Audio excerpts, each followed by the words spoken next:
What's going on, everybody, and welcome back to Comic Breakdown. And today is Tuesday, which means it is time for some DC Comics. To kick all of it off, we're starting off with Night Terror's Superman issue number 1. A story written by Joshua Williamson. The artist is Tom Riley, and the colorist is Nathan Fairbairn. And for those of you that haven't been keeping up, what we've seen is a mysterious and deadly new villain by the name of Insomnia. The entire world forced into an eternal slumber. This includes all the heroes and villains. Insomnia has done this because he is searching for what he calls the Nightmare Stone, believing it to be trapped in one of the dreams of heroes or villains alike. As he scours the Nightmare Realm, our heroes go through their darkest fears, their worst nightmares. And today, we get to see exactly what that is for Kal-El. So make sure you guys have subscribed to the channel, make sure that you like this video, and with that being said, let's dive into this breakdown. Alright gang, so the last time we left off with Superman, we saw him taking off through the air. After they had found Dr. Destiny's body, Superman was headed to Supercorp. He was headed to see if there was anything that they might be able to do or help with.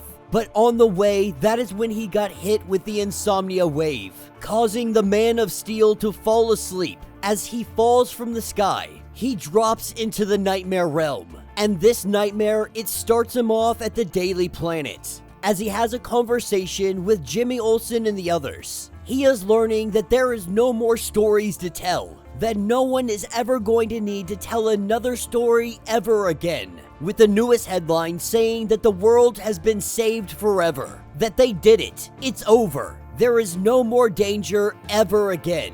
And Clark, he finds himself just a little bit confused, wondering how this is even possible. That's when Lex Luthor walks into the room. This is possible because he finally decided to work with Lex. At this point, this is where Clark begins to question everything. He begins to remember Dr. Destiny, the Hall of Justice. He remembers what had recently happened to Lex Luthor. That's when somebody nearby says that they were hoping that it would take him a little bit longer to figure all of this out. And with snapping his fingers, we see a giant tsunami headed right for Metropolis. And so Superman goes to do what Superman does best. He goes to save everybody.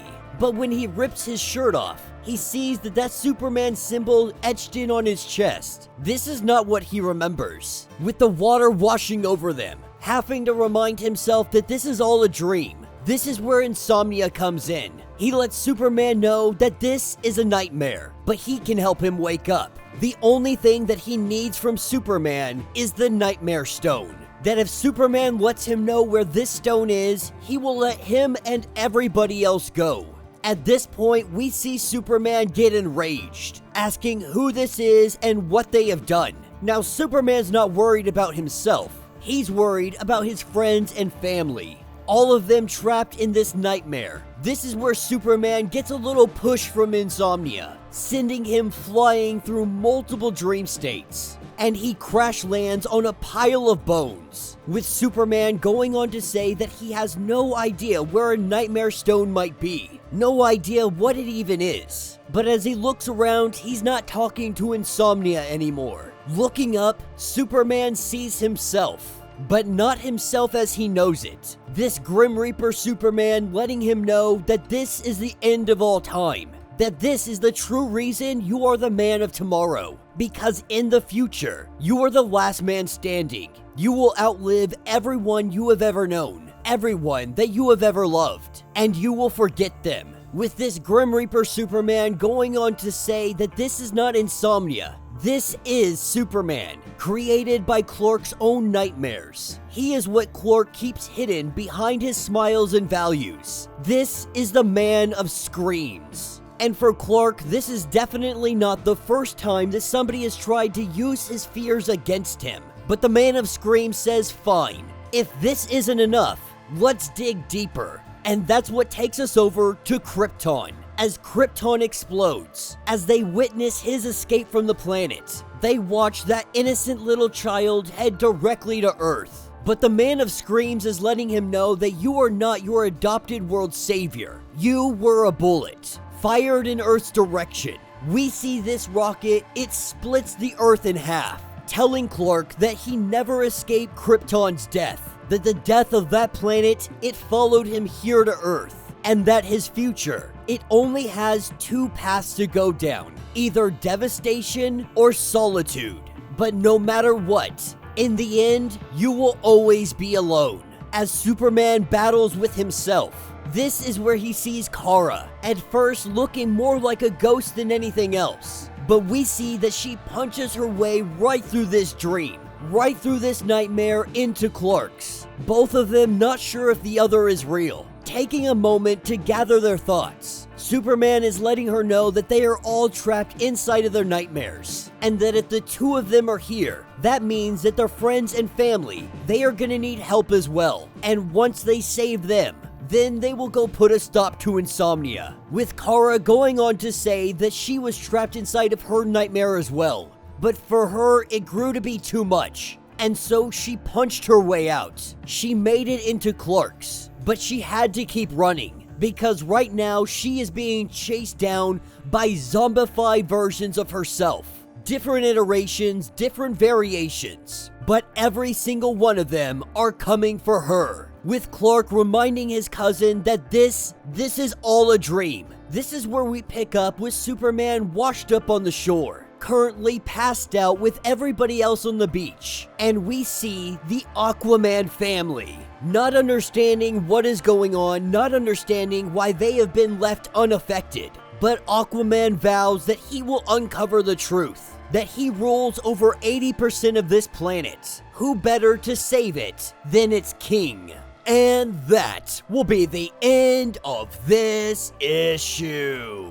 So let me know what you guys think down in the comments. Another great issue of Night Terrors, consistently with every single issue, blowing my expectations out of the water of what I thought this might be, though I may have been highly skeptical in the beginning. As we have gotten a couple weeks into this story, as we have jumped a couple weeks into this event, Joshua Williamson really has just been bringing it with every issue that he writes. Now, Joshua Williamson isn't the only writer attached to this, but he is definitely spearheading most of these stories. And this Superman story was absolutely fantastic. We have seen many of our heroes, their greatest fear is themselves. Because of what they are capable of, they are terrified of their own power, of them not being the symbol of hope, of goodness, of righteousness, of justice. But not only that, Superman fears being alone. He fears everyone he loves, everyone he cares about dying.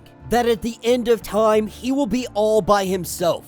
That there will be no one standing with him. He is the man of tomorrow, but he is the only man that will always see tomorrow. While everyone else perishes, everyone else dies of old age, Kal-El will be standing strong. And the very idea of this terrifies him. Not only that, he fears that he could be the weapon that destroys Earth. That being shot from Krypton, it wasn't a blessing to be the savior of Earth. That in that moment, the day that he landed on Earth was the day that the clock began for their doomsday to start. Not that this is true, but this is his fear. The fear that he is the living weapon that will bring down the entire planet. Completely unintentional, but a weapon of devastation nonetheless. With Supergirl being able to punch through dreams, it's gonna be interesting to see how the two of them handle things moving forward. And on top of that, we see that the entire Aquaman family, none of them were affected. None of them were thrown into a dream state. Maybe it's because they were below water and insomnia couldn't reach them there. But we have been seeing a handful of individuals that have been able to stay awake. Not a lot of them, but enough to be able to fight back. And while our heroes have been caught off guard, when they finally do regroup, Insomnia will answer for his crimes. So let me know what you guys think, let me know your thoughts, let me know your theories. If you would like to get completely caught up on everything going on with Night Terrors, be sure to check out the link in my description as well as the top of this video. It will get you completely caught up on everything going on with this series. If you would like to support the channel, you can always do so by joining the channel membership, much like Patreon having multiple different tiers, from $1 to $50. From loyalty badges to comics every single month. Not only are you helping out the channel tremendously, but you are getting tons of perks in the process. Now, if you are unable to do this, do me a favor, subscribe to the channel, like this video, hit that notification bell, and with that being said, until the next breakdown.